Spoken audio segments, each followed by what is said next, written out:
Hi, it's Jnwynn with Scraptastic Yarns Podcast, and I'm going to show you what I've been doing this weekend.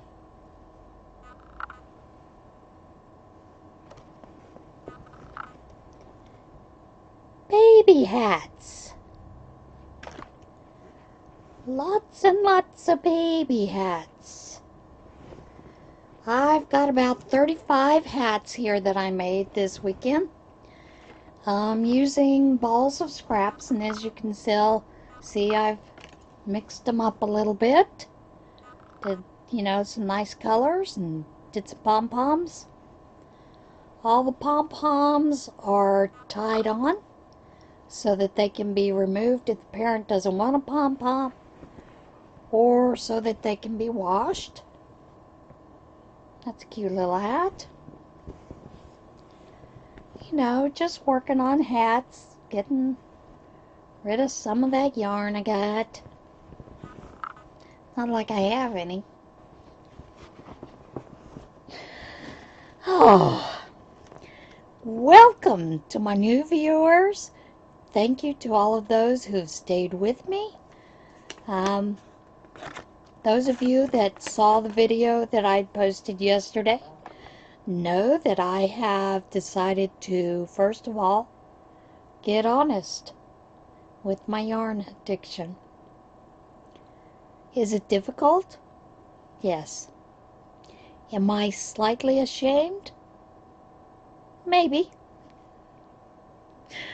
I am that it has gotten so bad. I will put it that way. And that is up in the bedroom. I still have more work to do up in the bedroom.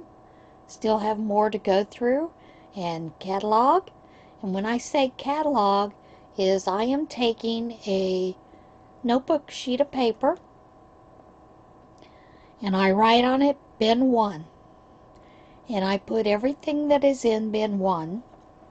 Like I will say, a skein of 14 ounces of, I'll put red, RH for red heart, pretty in pink as the color, 1 skein if that's all I have, and how many ounces. There are some skeins that were used, and I had thought about taking my scales up. I do have scales, jeweler's scales, that will weigh in grams and ounces, and I thought about taking that up, and then I decided that would be getting into probably slowing me down, or as in wasting time weighing everything. So I put approximates for those that were, partial skeins. Like I'd look at this skein and think, well, that's about half a skein, so I'd put down, half of whatever the total ounce amount of that skein was. On the bins, I am numbering the bins so that I know where they're at. I have listed on my sheet exactly where the bin is placed in the bedroom. And then that is all going into an Excel. Well, I don't have Excel, I have numbers because I have a Apple. So I'm going to put that into a numbers program, which is used just like as Excel. So that I can know that I have that yarn. Where it is if I'm looking for it. So I know where the blues are, and I'm listing them by the names that the yarn company has given the skeins. I didn't realize how many cakes of mandala and cupcakes that I have, and some of the DK or sweet rolls. I was pretty shocked to find I had as many as I did. So sometimes getting honest with our, and I'm going to call it an addiction because it is. I see a pretty yarn and I want it. And I generally get it. Now granted, the yarn that is in this house has taken me a total of 14 years to hoard, collect, whatever you want to call it. Can I crochet and knit fast enough to justify the amount that's in here? No. So I have changed my intention a little bit. My intention had been to, basically attempt to use my stash or use stash first. It is now for the rest of this year to use solely from my stash. I know that there will be new yarn that comes into this house. I do have a couple of gift cards still, and I know that when I go there, most likely it will be yarn. The only exception is when we do go to Hobby Lobby, I might get fabric instead. That's a whole other addiction. But at least I make project bags to get that out. So, not only have I been making baby hats, I have also been working on cutting out a lot of project bags. I have got a stack that's about maybe 12 inches deep. Project bags to sew. I will be sewing on that. Normally during the week, on Thursday I go to play pinochle, but I will not be doing it this time because we're having another issue with the car. There has been a leak that has been constant.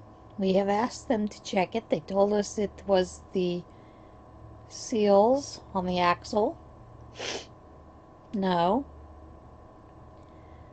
The leak is actually most likely antifreeze. So they are looking, they followed it up, looked at it today.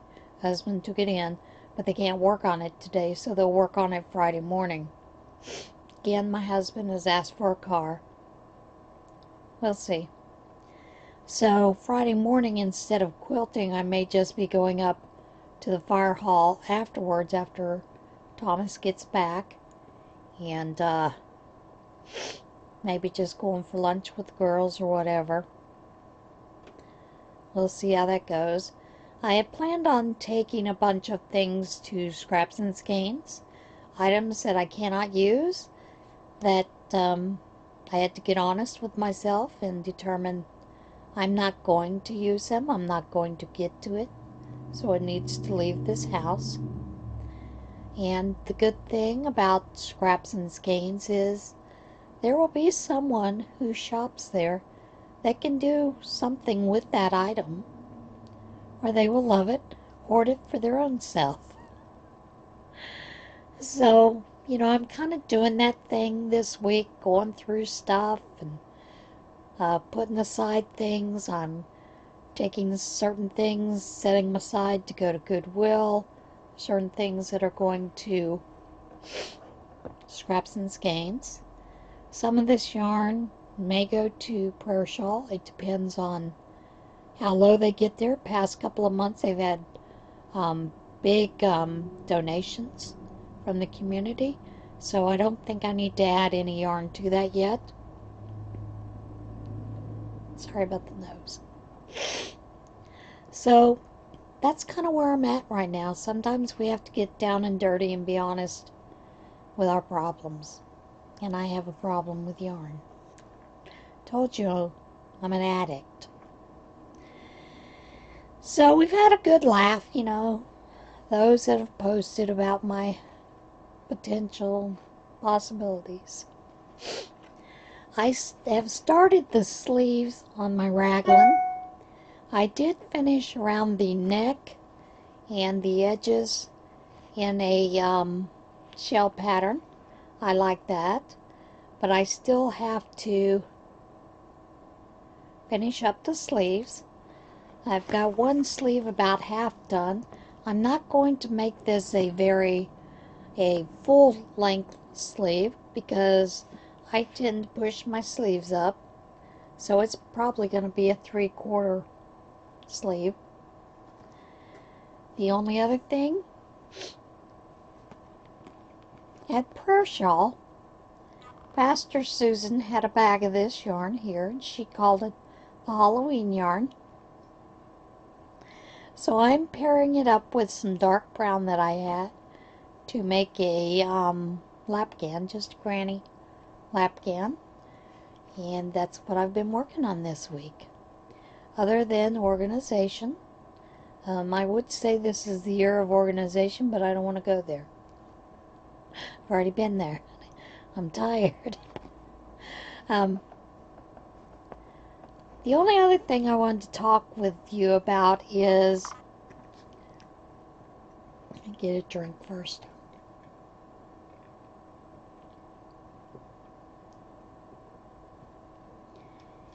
I have a friend, and we were discussing about being paid for our custom work that we do. And I'm going to use this as an example. I had someone who had asked me to make a queen size and a king size quilt. She had specific colors. Didn't care what pattern it was.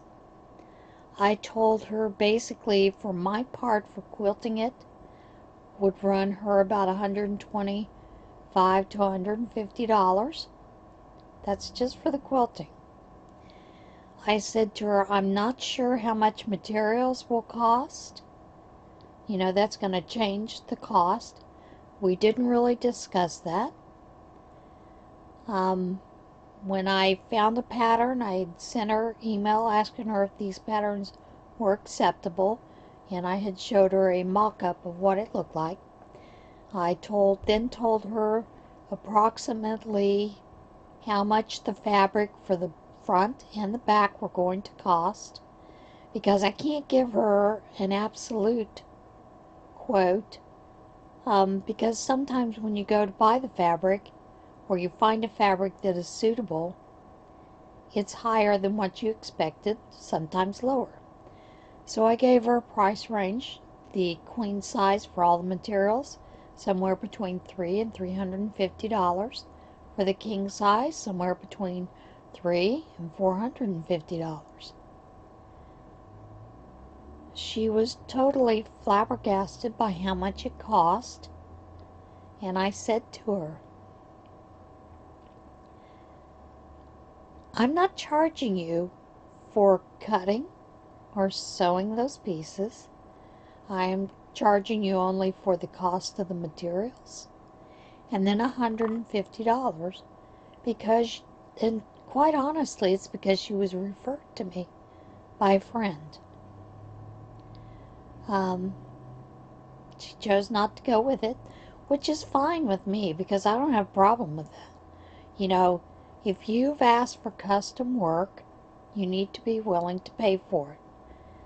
My son, you know, the Auburn quilt that I had done, I quoted him the exact price of the materials because I knew what I was getting.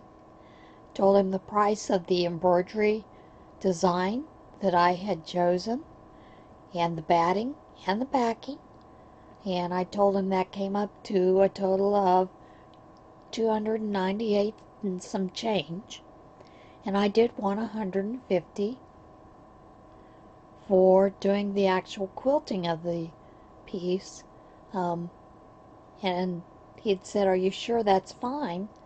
I said, yes, because you're a friend of my son's. I'm willing to do that. And, but he was willing to pay up to $850 for this quilt. Now, because he was a friend of my son's, I'm not going to charge him that kind of amount. He's going to get the friends and family discount. You know, that's just the way that it rolls sometimes. But, with this case, we had discussed the money up front, how much, you know, it was going to cost. And then I told him for me to get started, I would like half of that amount down so that I could actually purchase the amount to get started, which I did. And I had taken and purchased the rest of the items that I needed with my own money because I knew he was going to pay it back later. You know, he was going to pay me later. And he did. So then I started thinking about, and the friend and I were discussing, we don't really get paid for our time for the items that we make many times. They always tell you market value. There's a market value, and my market may be different than your market, depending on where you're at, and that's absolutely true. But there's no reason for us to cut ourselves short. When the Naughty Knitters had sales in the past, the very first sale, I was extremely upset with the person who was running the sale. She made like she knew how to do those kind of things. There were 25 lapgans, quilted lapgans, that had been donated. She priced those at $8 a piece. I had to bite my lip when I walked in there. And the main reason being, $8 for a quilted lapgan doesn't even pay for the material. So I was pretty upset that she was charging that small amount. And when I asked her about it, she said, well, that's all people around here will pay. Then they don't need a quilt.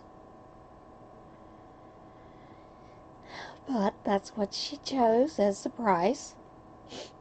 She was a little surprised because I make handbags as well. And I'd put a price on my handbags. Not less than $25 for certain handbags. Coin purses, not less than $5. Wallets, not less than $15. And I make a basic wallet that's real simple and easy that costs me about somewhere between $5 and $8 to make. And I knew I was donating it, so I don't have a problem with that. And I knew the market is not that big there. $15 was a decent price. Every one of those bags, every one of those wallets sold. Every one but one coin purse sold. And she was like, well, I can't believe people would pay that price. So if they want it, they'll pay it. A lot of people use these as gifts and everything else. I said, my handbags, I do charge a little more than what I was charging at this, because I knew that it was donations, and I knew there were some people that couldn't afford the higher price that I would charge. So I'm willing to, because it's totally donated, to let it go at that. We as makers, when we sell our products, often don't charge what they're really worth. And we were talking about market value. She had used an example in the deal where the woman had sent her an example of a knitted 18-inch doll dress, sold for $25.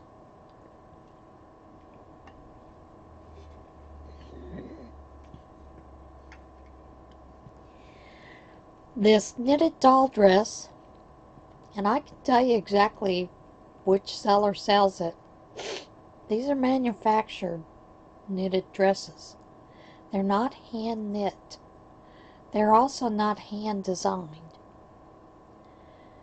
So $25 is probably a decent price. She's probably making quite a bit of profit because of where she's getting the items from. But if you're doing custom work for someone, you should get paid a decent wage. And the funny thing that I think some of the people that aren't willing to pay, say you've decided you want $15 an hour for what you made. They're not willing to pay that. Yet they'll be the first to yell that everybody that works at McDonald's or Wendy's or whatever should get paid $15 an hour. I'm making you a product. If you think that about others, why wouldn't you think that about me? So it's kind of an interesting concept when we start talking about pricing. Pricing for items is hard when you are a person who does that as a side business or even as a business to make a living. And also coming to an agreement with someone who's contracted you to make something. I'm going to tell you, at least get half of it up front. I won't start a project for someone without half of it up front. I have been stuck many times. I think I told you a couple years ago about the woman that had asked me to hand knit a hooded camouflage sweater for her grandson. I told her it cost her $45. I mean, the yarn itself was about $15 for the size that she wanted and the yarn she wanted. She didn't want just plain red heart. So, you're going to have to pay people for their time to do something. The funny thing out of that is I sold 3 more at that price. The woman who'd asked me about it never bought one. And of course 2 of them I sold because I happened to be knitting it at the laundromat. Someone said, "Oh, I have a friend that's having a baby. Can you make a newborn?" "Yeah." "How much will it cost?" So I told him. "Wow. Are you going to be here a little while so I can go get the money and come back and bring it to you? And when can you have it for me?" Easy sale. So, you never know. But yeah, always get at least half of what you're asking up front. If you are choosing to sell things that you're making for someone that has asked you to make it. Unless, of course, you're doing it for gifts. So, a lot of business lessons have been learned this past week from a lot of us. So, yeah. Sorry about going off on that tangent, but, I started thinking about some of the things I've been asked to do, and I realized, many times I don't get paid what I've asked, what I really should get paid for that. So, yeah, it's a hard thing, pricing. Okay, that's it for today's little rant and little off-the-wall talk and talking about my yarn addiction and organizing it. I will see you again soon. And remember, choose to be kind, regardless of what's going on in your life. A smile, it can change the world. See you again soon.